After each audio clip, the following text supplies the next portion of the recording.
जा रहा था, वो मस्जिद बन रही थी, तो रामचरितमानस का लिखने वाला, राम जी का सबसे बड़ा भक्त, उन्होंने तो किताब लिखी है। क्यों नहीं उन्होंने कहा कि बाबर रोक लो अपने इस सिपह सालार को जो ये मंदिर को तोड़कर मस्जिद बना रहा।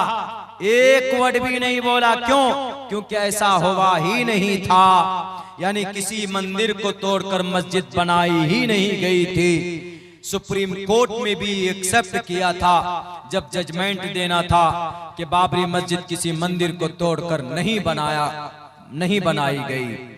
अल्लाह से मैं कभी उम्मीद है कि अल्लाह जरूर इंसाफ करेगा एक न एक दिन। भारत के अंदर किसी दुनिया के किसी भी हिस्से में जबरन किसी जमीन पर कब्जा करके उस पर मस्जिद नहीं बनाई जा सकती। ये बात याद कर लीजिए कान खोलकर। इस्लाम में परमिशन नहीं। अल्लाह के नबी अलैहिस्सलाम जब गए मदीनतुल मुनव्वरा हिजरत करके पहुंचे तो सबसे पहला काम मस्जिद तामीर होनी चाहिए।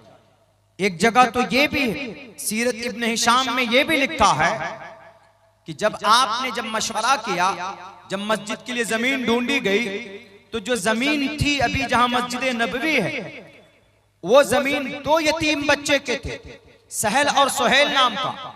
तो उसके जो सरपरस्त थे तो वो बहुत खुश हुए कि हमारे बच्चों की जमीन को अल्लाह के नबी ने कबूल किया, यानी इस जगह मस्जिद बनेगी, हमारे लिए बड़ी खुशी की बात है कि बड़ा मुबारक काम होगा। बहुत खुश हुए। लेकिन अल्लाह के नबी ने कहा कि कैसे खुश हो, फ्री में नहीं मिलने वाला। आजकल तो अगर अल्लाह के लिए कोई वक्फ कर दे जमीन तो ठीक है, लेकिन चूंकि मोहम्मद रसूलुल्लाह को यह पैगाम देना था कि जबरन बिल्कुल नहीं, ताकि कल चलकर कोई ये बात उठाता कि मस्जिद नबवी बनाई गई, जबरदस्ती जमीन पर एक भी पैसा नहीं दिया गया। अल्लाह के नबी अलैहिस्सलातु वस्सलाम ने 10 दीनार दिए और दीनार अदा करने वाले उन दोनों बच्चों को हजरत अबू बकर सिद्दीक रज़ी अल्लाह ताला अन्हु थे।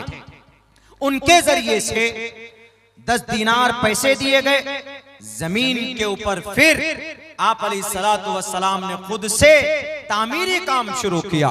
मोहम्मद अलैहिस्सलाम खुद से मट्टी उठाते, गारा और पत्थर, गारा मतलब कीचड़।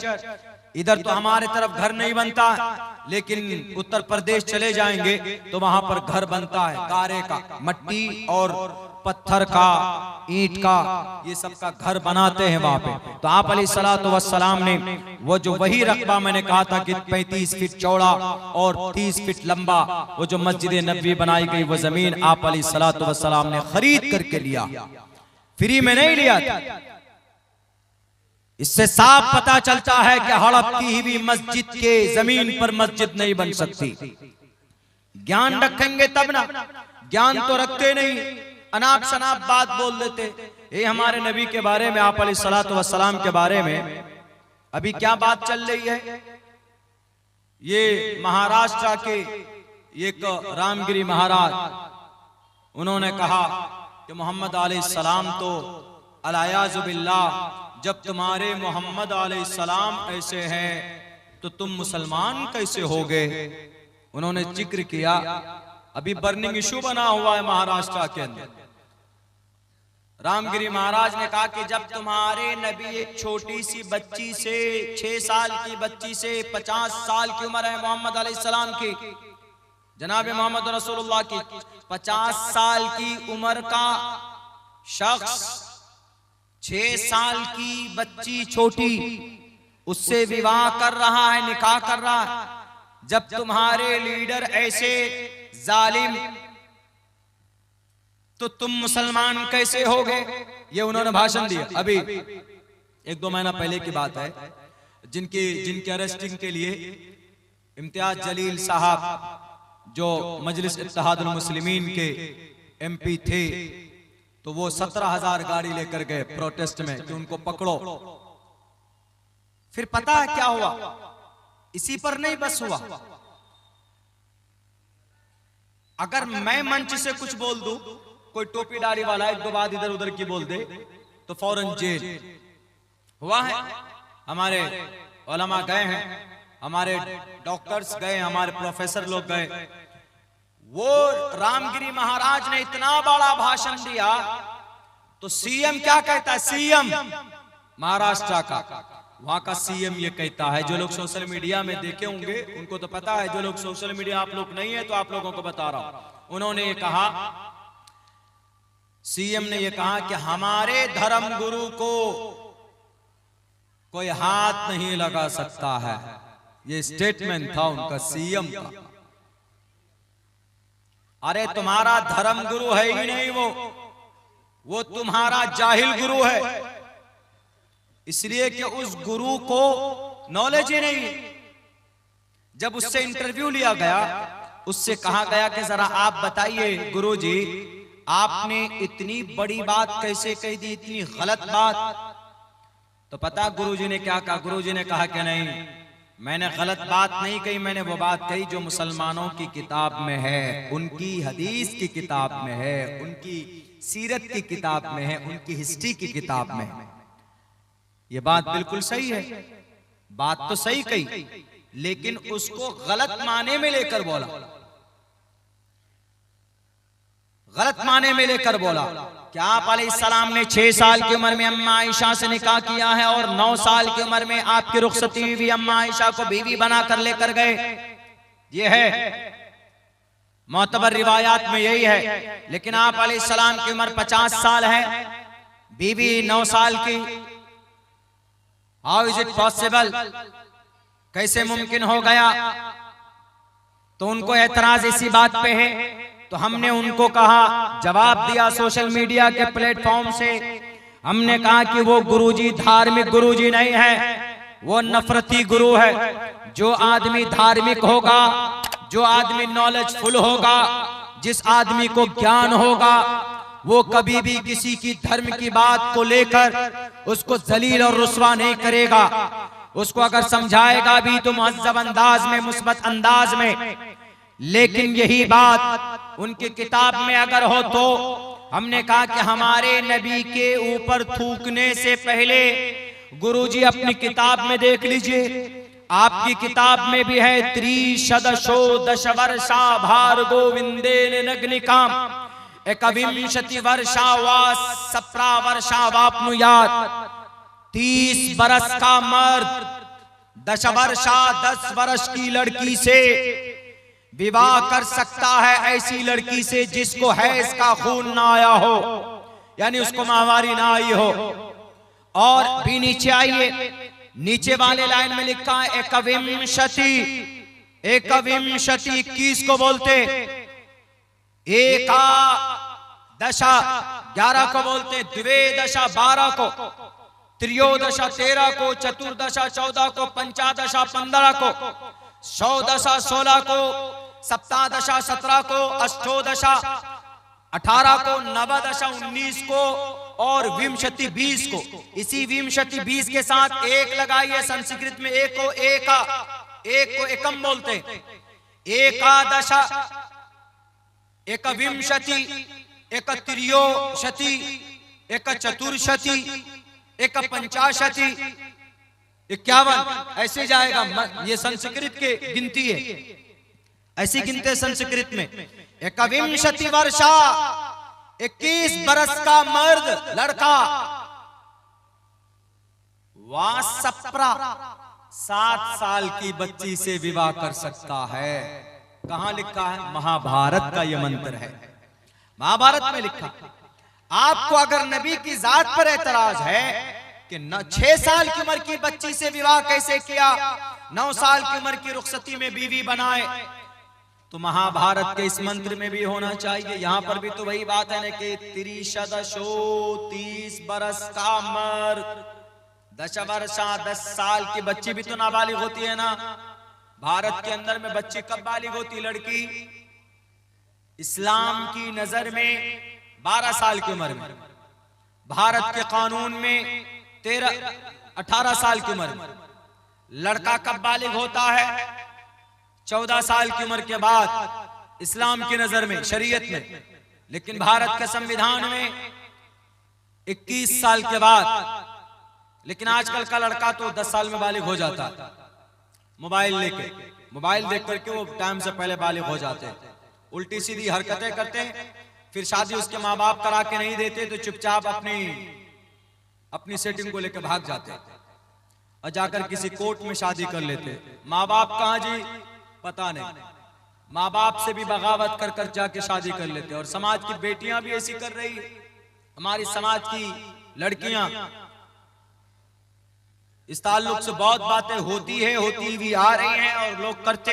मैं इतना कहूंगा, वक्त से पहले बालिग मत हो, बहुत खतरा है औरत के लिए, लड़की के लिए भी, लड़के के लिए। पहली बात तो तुमको एक नशा, एक हवस के चक्कर में इतने बड़े बड़े गुनाह हो जाते हैं, जिंदगी खराब हो जाती। नेपाल की एक लड़की है, बेंगलोर के अंदर नौकरी करती, शादीशुदा लड़की, औरत, ज्यादा उम्र की नहीं, अपने शौहर को छोड़कर अपने बॉयफ्रेंड के साथ रहने लगी। बॉयफ्रेंड मतलब लड़का दोस्त। हवस पूरा हुआ, 60 टुकड़े करके फ्रिज के अंदर उसको डाला, 60 टुकड़े करके फ्रिज के अंदर डाला उसको। 19 दिन के बाद उसकी लाश मिली, जब बदबू हो रही थी। और मारने वाला लड़का उड़ीसा का था और मारने वाला लड़का लड़की का बॉयफ्रेंड, दोस्त, जिसके लिए बोलते थे you are my life, you are my rajkumar. वो भी बोलता होगा तुम हमारी जिंदगी की सब कुछ, इस तरह के डायलॉग। दिल फेक आशिक इसी को बोलते, दिल फेक आशिक, जिंदगी तबाह बर्बाद करने वाले ये जालिम बैरक है। ये कभी नहीं होना चाहिए। किसी पर एतराज कीजिए, मुअज़्ज़ब अंदाज में कीजिए। जो बात अल्लाह के नबी अलैहिस्सलातु वस्सलाम की जीवनी में है, तो आप अलैहिस्सलातु वस्सलाम की जीवनी में बात गलत नहीं है, क्योंकि अम्मा आयशा सिद्दीक़ा से निकाह हजरत अबू बकर सिद्दीक ने कराया। और अल्लाह के नबी ने 9 साल की उम्र में जो रुखसती की है, अम्मा आयशा की रुखसती हुई है। 9 साल की उम्र में अम्मा आयशा बालिगा हो गई थी। अरब कंट्री के अंदर वहाँ की आबो हवा गर्म है, वहाँ 9-10 साल की उम्र में बच्चियां बालिग हो जाती है, इसमें कोई शक नहीं है। इसलिए इस पर कोई एतराज नहीं होना चाहिए। रामगिरी महाराज साहब, आपको अगर ये एतराज हो कि नबी ने 13 शादी 11 शादियां क्यों की, नबी ने 11 शादियां की है, आपके तरफ ब्रह्मचारी नहीं बने हैं, अंदर खाने सब काम करते हैं। पता है बिना औरत के, बिना शादी के किसी की जिंदगी पुरसुकून नहीं हो सकती। मर्द के अंदर सेक्स की शहवानी कुव्वत अल्लाह ने रखी, मर्द और औरत के अंदर। औरत कब्जा कर ले, औरत कंट्रोल कर ले, मर्द नहीं कर सकता। शहवत जिसको सेक्स बोलते, ये अल्लाह के तरफ से है। ये मर्द जल्दी कंट्रोल अगर कर ले, यानी जिसकी इसको, इस कुव्वत को, इस इच्छा को पूरा करने के लिए अल्लाह तबारक व तआला ने एक निजाम रखा है किसका, शादी का। यानी अगर आदमी के अंदर शहवत हो, उसको पूरा करने के लिए अल्लाह ने पाक रिश्ता बनाया। कौन सा, शादी का। अल्लाह के नबी फरमाते मन इस्तता मिनकुमुल बाता फल्यतज़व्वज, अगर तुम में से कोई आदमी खर्च बर्दाश्त कर सकता, बीवी को सुख दे सकता, उसकी जरूरत पूरी कर सकता, फल्यतज़व्वज, उसको चाहिए कि शादी करे, गर्लफ्रेंड ना बनाए, मोबाइल के अंदर में हेलो हवा यू ना करे, शादी करे, बीवी बनाए। फल्यतज़व्वज, शादी करने की वजह से आपके अंदर की ख्वाहिश, एक दूसरे के लिए लिबास बन जाएंगे, एक दूसरे की जरूरत पूरी करेंगे। फ़इन्नहु अग़ज़्ज़ु लिलबसरी व अहसनु लिलफ़रज व मन लम यस्तती फ़अलैहि बिस्सौम। और अगर किसी के अंदर ताकत नहीं है, घर नहीं है, पैसा नहीं, लेकिन शहवानी कुव्वत है, तो वो क्या करेगा, बीवी भी नहीं बना सकता, वो शादी नहीं कर सकता, क्योंकि ही हैज़ नो मनी, उसके पास पैसे नहीं है। तो जनाब मोहम्मद रसूलुल्लाह फरमाते हैं फ़अलैहि बिस्सौम, तो उसके ऊपर रोजा जरूरी। वो रोजा रखेगा तो रोजे की वजह से शहवानी कुव्वत कम होती। लाओ कोई ऐसी मिसाल, कोई डॉक्टर की गोली नहीं दिखा सकते जो सेक्स को कम करने वाली, जो सेक्स की भूख को कोई कम करे, नहीं दिखा सकते। हमारे नबी के दामन में आना होगा। रामगिरी महाराज साहब, इतनी बड़ी बात हमारे नबी कह रहे हैं, आप तो लोगों को वरगलाते। हमारे नबी के पैगाम से समाज के अंदर में तरक्की होती है। ये पैगाम सिर्फ हदीस में नहीं है, ये पैगाम आपके मनुस्मृति में भी है। यथा वायुं समाश्रिते सर्वजीवन्ते जन्तवा तथाग्रस्तामाश्रिते इतारा वर्तते इतारा शरामा। ए नौजवानों, जिस तरह जिंदगी के लिए हवा जरूरी है, वैसे ही लाइफ के लिए शादी जरूरी। Having a happy life in the form of wife, बीवी के जरिए से ही खुशहाल जिंदगी हो सकती है और समाज का निर्माण हो सकता। बहरकैफ तो हमने ये कहा कि गलत फहमी की बुनियाद पर मुजरिम बना दिया गया इस कौम को, हमारी मस्जिद को, हमारी नबी की सीरत और सुन्नत को। जुर्म के तमाम तर आरोप लगा दिए गए।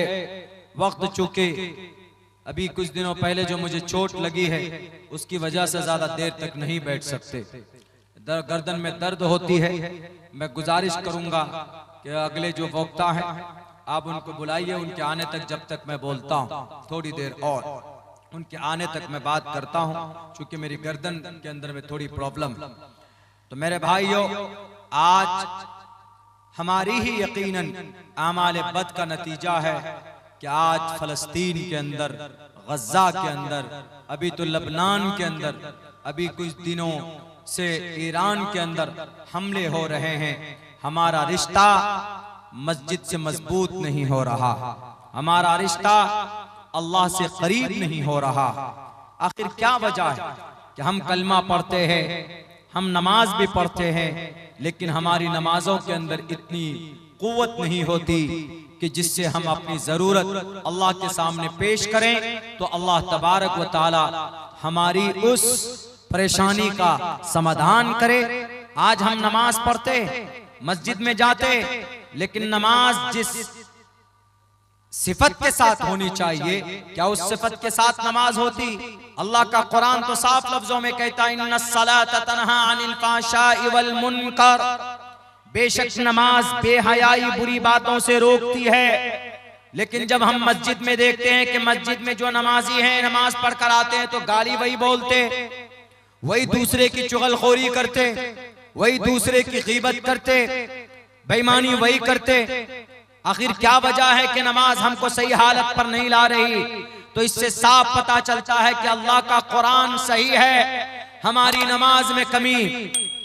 जितने भी नौजवान यहाँ बैठे, नौजवानों एक पैगाम देना चाहता हूं, अपने वक्त को ऐसे जाय मत होने दो। अल्लाह ने बहुत पुरअमन इलाके में आपको बसाया है और कोई दिक्कत कोई परेशानी नहीं है। पूछिए गजा पट्टी के मासूम नौजवानों से, एक घर के अंदर 5-5, 6-6 जवान हट्टे गट्टे बेटे थे, लेकिन RDX और बम के बारूद बनकर रह गए वो बच्चे। आज जो इस्राइल को नाक के बल किसी ने झुकाया है, तो नौजवानों की ताकत ने झुकाया है फलस्तीन के अंदर, सरजमीन गजा पट्टी के अंदर। वो नौजवान हैं जो हमेशा ये कहते हैं हस्बुनल्लाह, हमें अल्लाह काफी है। वो भी तो जवान हैं और हम भी जवान हैं। हमारी और उनकी जवानी में क्या फर्क है? वो हमेशा नमाज के पाबंद रहते। सिर्फ 5000 नौजवान हैं। इस्राइल से लड़ने वाले कितने? सिर्फ 5000। उस तंजीम का नाम अल हमास। उन 5000 नौजवानों में 3500 हाफिज़े कुरान हैं। 3500। बताइए, अगर आपको सहाबा की झलक देखना हो, वैसा ईमान देखना हो, तो चले जाइए गजा पट्टी के उन मुसलमानों जो बचे हुए उनको देखिए। पूरा शहर बर्बाद कर दिया गया, पूरा शहर। गजा पट्टी कोई बहुत बड़ा शहर नहीं है। गजा पट्टी 40 किलोमीटर लंबा है, 12 किलोमीटर चौड़ा, एक जगह सिर्फ 6 किलोमीटर चौड़ा है। उसी के अंदर 40 लाख लोग रहते हैं। उस गजा पट्टी का एक इलाका समंदर से घिरा हुआ, 3 हिस्सा उसका 2 हिस्सा इसराइल से घिरा हुआ है, 1 हिस्सा मिस्र से घिरा हुआ। वो बेचारे समंदर में जाएं तो डूबते, इसराइल में जा नहीं सकते। पता है क्यों? बड़ी बड़ी दीवार खड़ी कर दी बॉर्डर पर इसराइल कि ये इसराइली इधर ना, ये गजा पट्टी के फलस्तीनी इधर ना। इतना बड़ा जुल्म हो रहा। इसीलिए वहां के नौजवानों ने और वहां के मुसलमानों ने ये तय किया, ये उन्होंने अहद कर लिया, अज़म कर लिया, अब जो हो देखा जाए। दुनिया की सबसे ज्यादा डिफेंस सिस्टम इसराइल में है। छोटा सा मुल्क है, छोटा सा, बहुत पिद्दा सा, बहुत बड़ी आबादी भी नहीं है, लेकिन इतना ताकत बनाया, इतना ताकत उन्होंने बना रखा है कि कोई भी उनसे करीब नहीं हो रहा उनके मुकाबले के। क्यों? उनके पास आयरन डोम है। आयरन डोम, कोई भी मुल्क उसके ऊपर हमला करे तो वो अपने आप को बचा सकते। आयरन डोम 5-6 करोड़ रुपए उसके एक मिसाइल को बनाने में लगता है, और वो आयरन डोम अगर देख रहा है कि कोई मिसाइल आ रहा है तो फौरन वो ट्रैक करता है, डिटेक्ट करने के बाद हवा में मारता है। ऐसी डिफेंस सिस्टम सिर्फ इसराइल के पास है, दुनिया के किसी कंट्री के पास नहीं। लेकिन उसको भी पिछले 1 साल से 7 अक्टूबर सन 2023 से आज देखिए अक्टूबर खत्म सन 2024, यानी 13 महीने से मुसलसल वो आग और बारूद की बारिश कर रहे हैं। देखिए जरा आप लोग बैठिए, मुझे बात पूरी करने दीजिए, नहीं तो फिर आइंदा के लिए मैं ये बंद कर दूंगा। आप थोड़ा बैठ जाइए, उसके बाद लेके जाइए।